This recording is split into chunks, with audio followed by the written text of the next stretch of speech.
नमस्कार, मी संजना चिपकर आज तुम्हाला कारवारी स्टाईल बांगडा फ्राय दाखवणार आहे। त्यासाठी लागणारे साहित्य आहे हे 4 बांगडे घेतलेले आहेत, स्वच्छ धुवून नीट करून आणि त्याला मीठ लावून ठेवलेले आहे। 15 मिनिटे झालेली आहेत, आता मीठ लावून ठेवलेले आहे।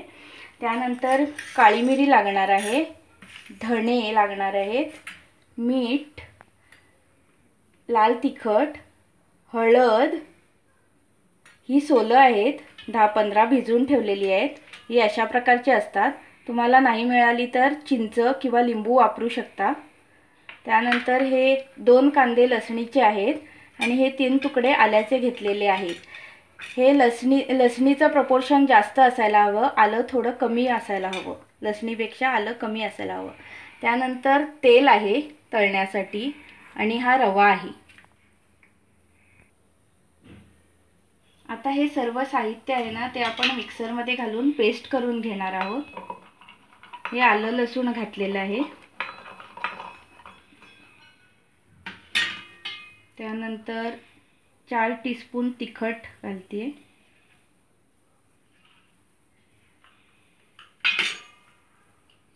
1 टीस्पून हळद, 2 टीस्पून धणे, पाव टीस्पून काळी मिरी, थोडंसं मीठ घालायचं आहे चवीपुरतं जरासं, आणि ही 15 सोलं मी भिजवून ठेवली होती ती आता ह्याच्यात घालते। आता हे थोडं पाणी घालून आपण पेस्ट करून घ्यायची आहे। हे पाणी वापरलं तरी चालेल, सोलं भिजवलेलं। सोलं नाही मिळाली तर चिंच वापरू शकता किंवा एक लिंबू रस काढून त्याचा यूज करू शकता। आता ही पेस्ट करून घेऊया आपण। ही अशा प्रकारे आता आपण पेस्ट करून घेतलेली आहे मिक्सर मध्ये काढून। आता आपण बांगडे घेऊन ही पेस्ट लावून घेऊया। ह्या बांगड्याला आपण मीठ लावून ठेवलेलं होतं आणि ह्याला बघा आता पाणी सुटते हे असं, म्हणून आपण हे एका दुसऱ्या प्लेट मध्ये काढून घेऊया, म्हणजे ते पाणी एक्स्ट्रा असेल ते निघून जाईल, जरा सुके होतील बांगडे। आणि आपल्याला आता मसाला लावून घ्यायचा। आता हा मसाला आपण जेवढा लागेल तेवढाच घ्यायचा आहे। आता हे 4 बांगड्यांसाठी किती लागणार आहे तेवढाच मी घेत आहे। आता हे 3 टीस्पून मी घेतलेला आहे आणि हा राहिलेला मसाला आपण एका प्लास्टिकच्या डब्यामध्ये घालून फ्रीजर मध्ये ठेवून द्यायचा आहे। तुम्हाला कधीही उपयोग होतो, 10-15 दिवस हा टिकतो। आता ह्याला व्यवस्थित हे असं लावून घेऊया आपण आत पण सगळ्या बाजूनी।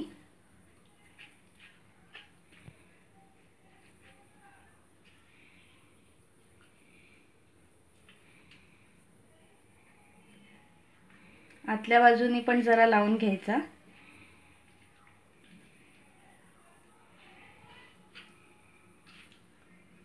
आणि हा मसाला लावल्यानंतर आपण हे 10 मिनिटं ठेवून द्यायचे। मसाला आतपर्यंत जायला हवा। हे अशा आपण खाचा मारून घेतलेल्या होत्या बांगड्याला, त्याच्यामध्ये पण मसाला जाऊन एकदम टेस्ट छान येते नंतर। आता हे आपल्या बांगड्याला मसाला लावून 10-15 मिनिटं झालेली आहे, 10 ते 15 मिनिटं ठेवून झालेले आहे। आता आपण हे रव्यामध्ये रवा लावून आपण हे पॅनवर घालून घेऊया। पॅन मी तापत ठेवलेला आहे आधीच आणि त्याच्यावर 5 टीस्पून तेल घातलेलं आहे। तर हा अशा प्रकारे घ्यायचं आहे, दोन्ही बाजूनी असा रवा लावून असं घालायचं।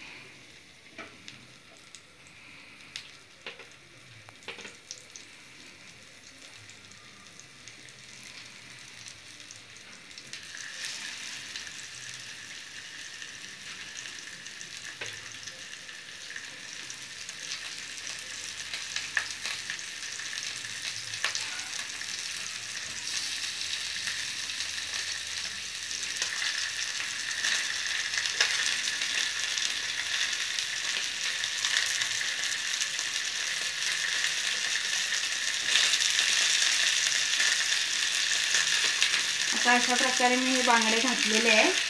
आपण थोडं वरून तेल सोडूया।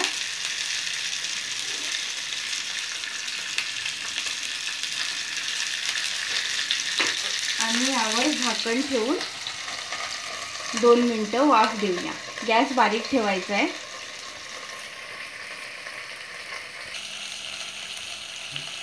आता 2 मिनिटं झालेली आहेत। आपण ओपन करून बघूया।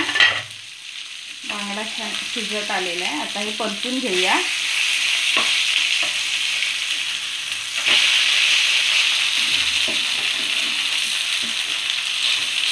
आता हे परतून घेतल्यावर मागच्या साईडने आता जरा होऊ देऊया क्रिस्पी।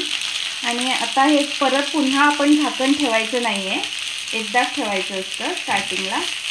आता हे ओपनच ठेवून आपण करून घ्यायचं आहे भाजून चांगलं फ्राय करून। थोडा गॅस मीडियम केला तरी चालेल।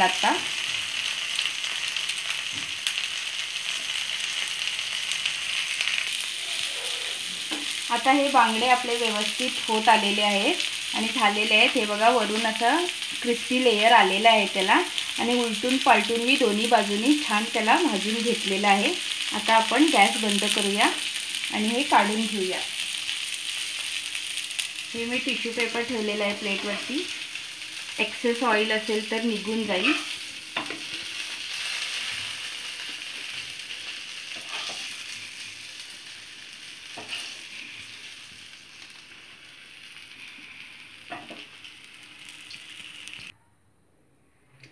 हे आता आपले कारवारी स्टाईल बांगडा फ्राय रेडी झालेले आहे। मी ह्याला गार्निश करून घेतलेलं आहे। तुम्हाला ही रेसिपी कशी वाटली नक्की सांगा आणि माझ्या व्हिडिओला लाईक करा आणि सबस्क्राइब करायला विसरू नका।